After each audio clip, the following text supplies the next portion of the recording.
Hi there, today I'm in Seattle, which is part of Washington state of America. And what you see behind me is the most sought after building, Microsoft. Yes, I'm in the campus of Microsoft, the technology giant, which has about 145,000 people globally across the world. But this particular campus where I'm standing has about 40 to 45,000 employees alone. Now, what is so special about this campus is that there are not one, but around 100 to 200 buildings. And various buildings have various functions, they have different operations.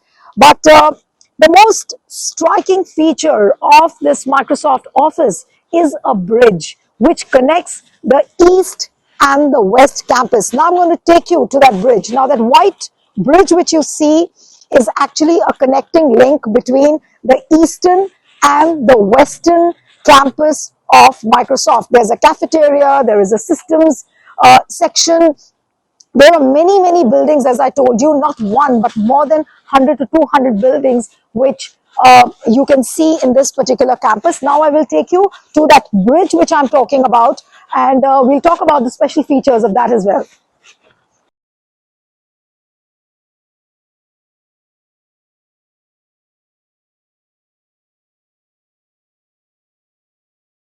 So if any of you who are looking for the Microsoft address, this particular city is called Redmond and it's called One Microsoft Way. That's the address I'm talking about, just to give you a little idea of where this building is. It's a huge campus and it's almost like a dream come true, because I had never imagined that I would be here in the Microsoft campus, bringing to you the highlights of this technology giant. Now look at that bridge. This was the bridge I was talking about, and I'm told that Microsoft is working on sustainability solutions. So I will give you certain glimpses of how Microsoft is working towards these sustainability solutions.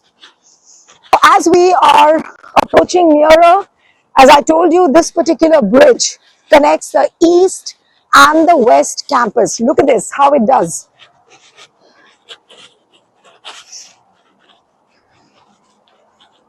So here is the city. This is the city I was talking about, the Redmond city. You can see the Redmond city, how neatly it's stacked up.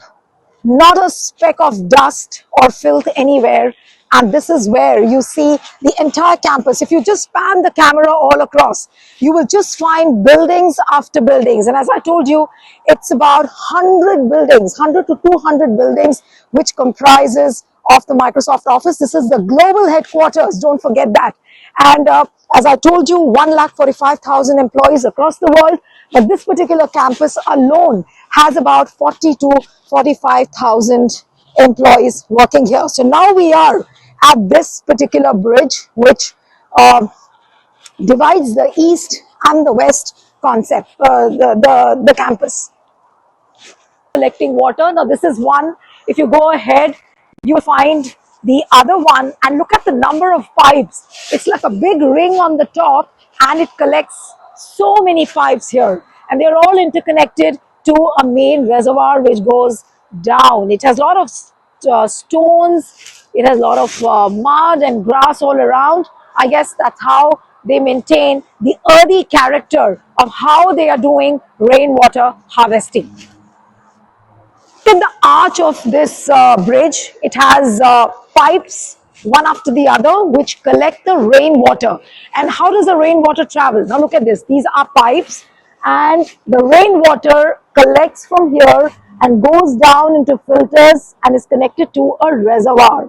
And this water which is collected in the reservoir is used for the restroom purposes. In every washroom, it's written that it is the rainwater which is harvested for this particular purpose. Now, I want to show you these tracks.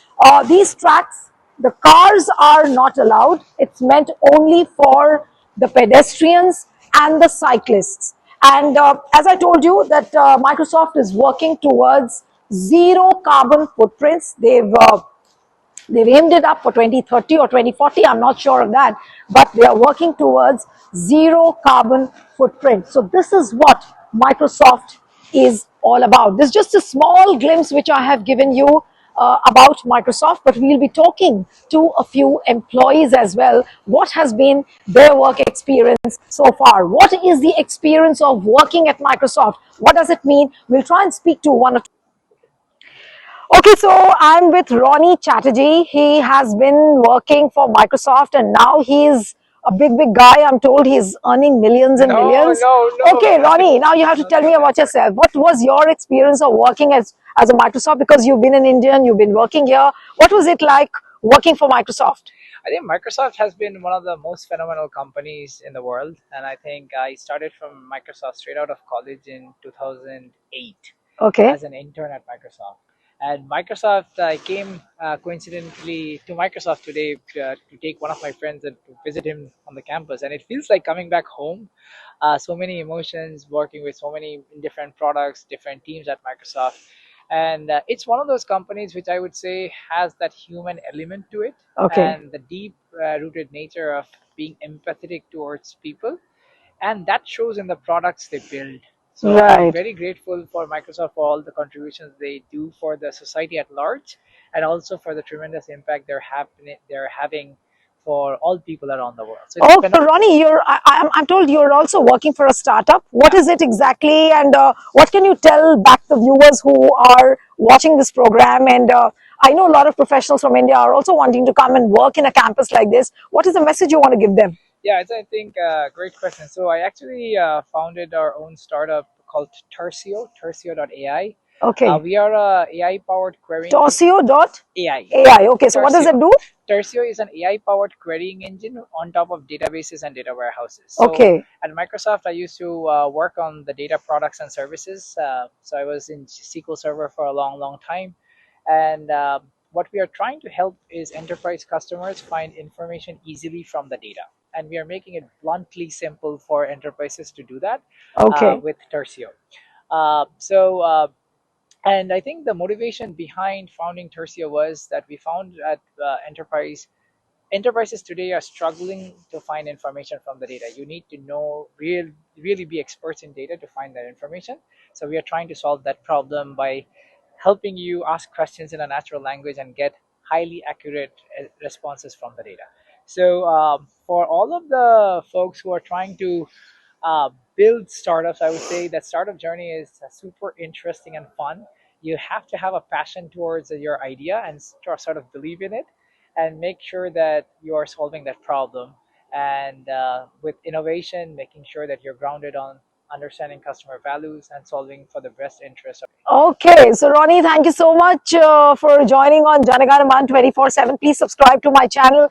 And now you know what Microsoft stands for and why the city of Seattle is known as a technology hub. People like him and many Indians like him are working here in this particular city. So this was a small slice which I gave you from this particular premises of Microsoft. Thank you and back to you.